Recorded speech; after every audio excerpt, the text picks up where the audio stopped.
Sumusobra ka ng bata, ha? Anong akala mo? Makakabalik ka sa nanay mo? Ha? Isaksak mo dyan sa kukote mo na hindi na kayo makikita kahit kailan. Ma'am, wala naman may dumating eh. Wala pa sa ngayon. Pero baka maya-maya na baka sumulpot na yung mga yan. Scarlett, natatakot lang yung bata.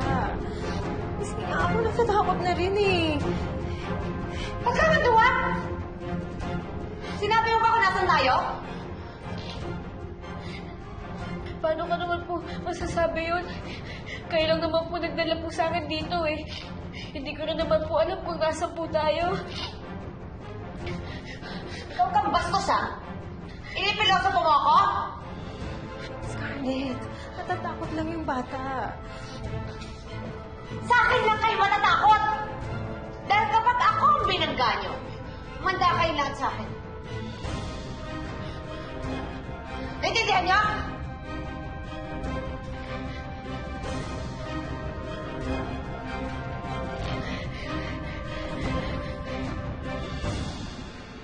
Benedict, kanina pa tayo bumabiyahe ah. Wala pa rin tayo nakikita. Baka mamaya napaano na yung anak ko.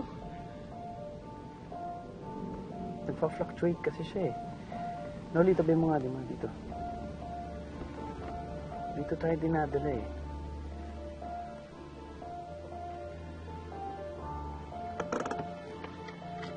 Dito pa ka lang.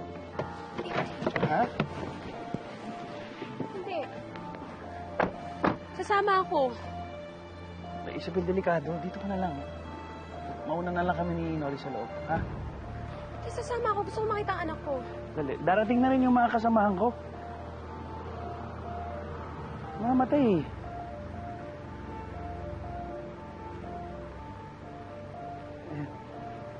Oli, siguro doon pa tayo. Halika na. Doon pa eh.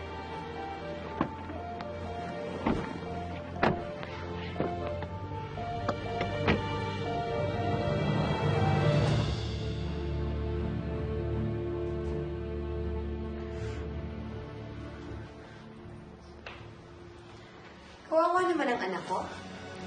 Mukhang takot ka na talaga, no? Gusto mo namang makita kayo ng nanay mo?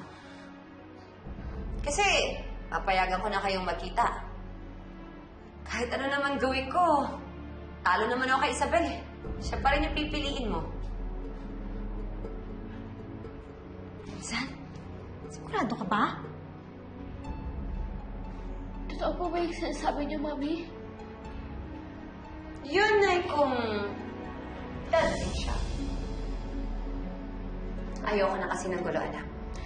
Gusto ko sana matigil na tong problemang to. Salamat po. Salamat po talaga.